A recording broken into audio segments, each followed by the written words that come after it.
तो दोस्तों आज 28 फरवरी 2022 सोमवार का दिन हो चुका है और आइए एक बार फिर से स्वागत है आज की ताजा बड़ी और महत्वपूर्ण खबरों में। बताने की देश दुनिया से कई सारी बेहद बड़ी और महत्वपूर्ण खबरें आ रही हैं। रूस यूक्रेन युद्ध अंतिम चरण में पहुंच गया है, कई सारे बड़े फैसले ले लिए गए हैं। वहीं पीएम मोदी ने एक बार फिर हाई लेवल मीटिंग की है। इसके अलावा यूक्रेन ने आईसीजे का दरवाजा खटखटाया है। संयुक्त राष्ट्र महासभा में वोटिंग हुई है। वहीं यूक्रेन बिना शर्त बातचीत को तैयार हो गया है। साथ ही एलपीजी सब्सिडी पे बड़ी खुशखबरी है। वहीं कई सारी बड़ी और महत्वपूर्ण खबरों की जानकारी देंगे। खबर को एकदम आखिर तक पूरा जरूर देखिएगा और प्लीज दोस्तों इस वीडियो को एक लाइक जरूर करें। सीधे बात करते हैं आज की पहली बड़ी खबर की। पीएम मोदी ने यूक्रेन संकट पर की हाई लेवल मीटिंग, इस बात पर सरकार का जोर। जी हां, आपको बताने कि रूस और यूक्रेन के बीच तेज होती जंग के बीच हालात खराब हो रहे हैं। इसका असर अब भारत समेत दुनिया के बाकी देशों पर भी पड़ने लगा है। बदली परिस्थितियों में भारत के स्टैंड पर चर्चा करने के लिए पीएम मोदी की लीडरशिप में हाई लेवल मीटिंग की गई। इस बैठक में विदेश मंत्री डॉक्टर एस जयशंकर, विदेश सचिव हर्षवर्धन श्रृंगला समेत अजीत डोभाल व तीनों सेनाओं के अध्यक्षों समेत आला अधिकारी और मंत्री शामिल हुए। बैठक में यूक्रेन से भारतीयों की सकुशल वापसी के तरीकों पर चर्चा की गई। साथ ही बदले हालात में भारत के स्टैंड पर डिस्कशन किया गया। रूस के खिलाफ यूक्रेन ने खटखटाया आईसीजे का दरवाजा, हमले को बताया नरसंहार। दरअसल आपको बता दें कि यूक्रेन ने रविवार को रूस के खिलाफ अंतर्राष्ट्रीय न्यायालय आईसीजे का दरवाजा खटखटाया है और यूक्रेन के खिलाफ उसकी कार्रवाई के लिए रूस को जवाबदेह ठहराया। यूक्रेन के राष्ट्रपति व्लादिमीर जेलेंस्की ने ट्वीट किया, यूक्रेन ने रूस के खिलाफ अपना आवेदन आईसीजे में जमा किया है। आक्रामकता को सही ठहराने के लिए नरसंहार की धारणा में हेरफेर करने के लिए रूस को जवाबदेह ठहराया जाना चाहिए। हम रूस को अब सैन्य गतिविधि बंद करने का आदेश देने वाले एक तत्काल निर्णय का अनुरोध करते हैं और अगले सप्ताह से इसके शुरू होने की उम्मीद करते हैं। दोस्तों, भारत को यूक्रेन या रूस किसके साथ होना चाहिए, कमेंट जरूर करें। पीएम मोदी के भाषण में खाली हो गई सैकड़ों कुर्सियां, जानिए क्यों स्पीच छोड़ गए बीजेपी कार्यकर्ता। बता दें कि वैसे तो पीएम मोदी उन नेताओं में शामिल नहीं जिनकी रैली या सम्मेलन में लोग कुर्सियां छोड़कर जाने लगे, वह भी तब जब पीएम मोदी खुद संबोधन दे रहे हों। लेकिन ऐसा ही हुआ है और यह कहीं और नहीं बल्कि उनके खुद अपने संसदीय क्षेत्र वाराणसी में बूथ विजय सम्मेलन के दौरान हुआ। वाराणसी के सभी 3,361 बूथों से 20,000 से ज्यादा बीजेपी बूथ पदाधिकारी पहुँचे थे। ये सभी घंटों से पीएम का इंतजार कर रहे थे, लेकिन पीएम मोदी के भाषण के दौरान ये सब कुर्सी छोड़कर जाते दिखे। लखनऊ में रात 1 बजे पहुंचे बिजली का मीटर लगाने, मामला खुला तो दौड़ा दौड़ा कर पीटे गए कर्मचारी। जी हां, आपको बताने कि बिजली विभाग के कर्मचारी अपनी कार्य प्रणाली सुधारने का नाम नहीं ले रहे हैं। रात्रि करीब 1 बजे एवरेडी चौराहे पर स्थित 240 वर्ग फीट के मकान में मीटर लगाने पहुंच गए। महेंद्र नाम के व्यक्ति ने उक्त परिसर पर ऑनलाइन कनेक्शन के लिए आवेदन किया था और मिली भगत करके विवादित संपत्ति पर रात 1 बजे मीटर व केबल लगवाया जा रहा था। दूसरे पक्ष को जब ये पता चला तो विरोध शुरू हो गया और फिर दोनों पक्षों में मारपीट होने लगी। रूस के खिलाफ डटा यूक्रेन, कहा किसी कीमत में नहीं करेंगे आत्मसमर्पण। जी हां, आपको बता दें कि यूक्रेन रूस के बीच 5वें दिन की जंग जारी है। रूसी सेना जहां यूक्रेन पर ताबड़तोड़ हमले कर रही है, वहीं अब मसला बातचीत की टेबल पर लाने के लिए प्रयास भी जारी है। दरअसल बेलारूस के अधिकारियों ने यूक्रेन से अपील की है कि वह रूस से बातचीत का ऑफर स्वीकार कर ले। बताने कि इससे पहले जब क्रेमलिन ने कहा था कि वह यूक्रेन से बेलारूस में बात करने के लिए तैयार है, तो यूक्रेन की ओर से कहा गया था कि वह बेलारूस में बात नहीं करेगा।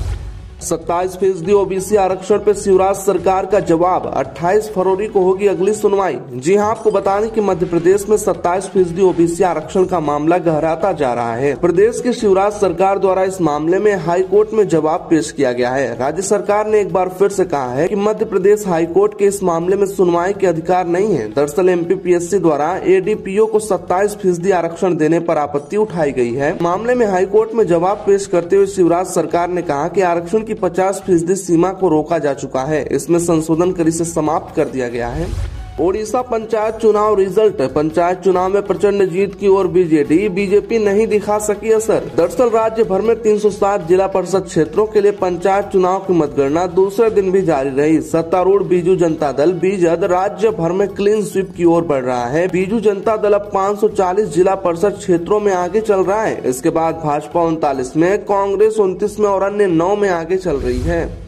जेलेंस्की बोले यूक्रेन और रूस दोनों देश बिना किसी शर्त के बातचीत को तैयार। जी हां, आपको बताने की अभी भी बड़ी खबर आ रही है। दरअसल यूक्रेन बगैर शर्त रूस से वार्ता के लिए तैयार हो गया है। उससे पहले जैसा कि हमने आपको बताया था कि उन्होंने कहा था कि हम बेलारूस पर बातचीत नहीं करेंगे, लेकिन अब राष्ट्रपति जेलेंस्की ने कहा है कि बेलारूस बॉर्डर पर बातचीत होगी। इधर रूस का आरोप है कि यूक्रेन ने रासायनिक हथियारों का इस्तेमाल किया है। इन सब के बीच यूएन में अमेरिकी राजनयिक ने बयान दिया है कि परमाणु हाई अलर्ट पे पुतिन का फैसला अस्वीकार्य होगा। जेलेंस्की का बिना शर्त बातचीत का यह बयान ऐसे समय में आया है जब दोनों देशों के डेलीगेशन बातचीत के लिए बेलारूस बॉर्डर पर निर्धारित जगह पे पहुंच गए हैं।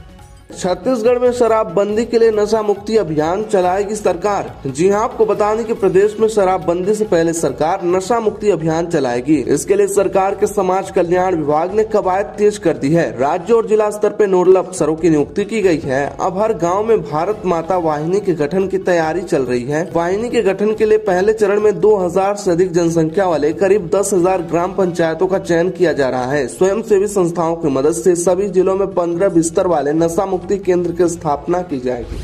यूक्रेन पर हो रहे हमले को लेकर संयुक्त राष्ट्र महासभा में चर्चा पर हुई वोटिंग। भारत ने नहीं किया वोट, 15 में से 11 ने दिया समर्थन। जी हां, आपको बताने की रूस की तरफ से यूक्रेन में जारी हमलों के बीच भारतीय समय अनुसार रविवार देर रात 1:30 बजे संयुक्त राष्ट्र सुरक्षा परिषद की बैठक बुलाई गई। इस बैठक में वोटिंग के जरिए फैसला हुआ है कि यूक्रेन संकट के मुद्दे पर संयुक्त राष्ट्र महासभा की आपात बैठक बुलाई जाए या नहीं। यूएनएससी में प्रक्रियात्मक वोट से भारत दूर रहा, लेकिन 15 सदस्यों में से 11 ने संयुक्त राष्ट्र महासभा में यूक्रेन युद्ध पर आपात बैठक बुलाने के समर्थन में वोट किया। 11 सदस्यों द्वारा समर्थन में वोटिंग करने के बाद यूएनजीए के आपातकालीन सत्र बुलाने का मार्ग प्रशस्त हो गया है।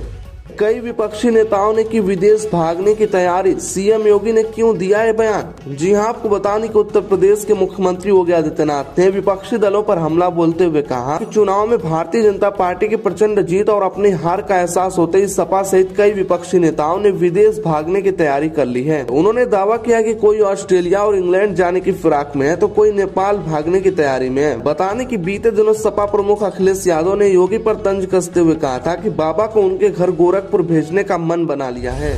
एलपीजी गैस सब्सिडी पे बड़ी खुशखबरी, ऐसे चेक करें खाते में कितने रुपए आए। जी हां, आपको बताने की बढ़ती महंगाई के बीच देश भर के एलपीजी गैस उपभोक्ताओं के लिए बड़ी खुशखबरी आई है। रसोई गैस की सब्सिडी फिर से उपभोक्ताओं के सीधे बैंक खाते में आने लगी है। आप भी घर बैठे एलपीजी सब्सिडी चेक कर सकते हैं। वहीं रसोई गैस सब्सिडी को लेकर आरटीआई में बड़ा खुलासा हुआ है। बताने की पहले भी एलपीजी सब्सिडी आ रही थी, लेकिन केवल 18 से 20 रुपए ही आ रहे थे। एक बार फिर से बैंक खातों में रसोई गैस की सब्सिडी के रूप में 200 रुपए से ज्यादा आने लगे हैं।